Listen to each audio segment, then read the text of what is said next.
Isang magaling na karpentero ang malapit na magretiro. Ang nagpaalam sa kanyang boss na handa na siya mag-resign at ilaan na lang ang panahon sa kanyang pamilya.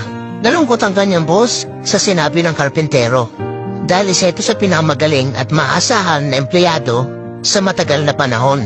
Humingi ng pabor ang kanyang boss na gumawa ng huling bahay at hindi nagdalawang isip ang karpentero kahit na hindi na ito masyado interesado sa paggawa ng bahay. Habang ginagawa niyang bahay ay hindi niya na ito pinag-usayan pa dahil last na nga ito. Ginamitan niya na ng mga mumurahing materyales at medyo minadali.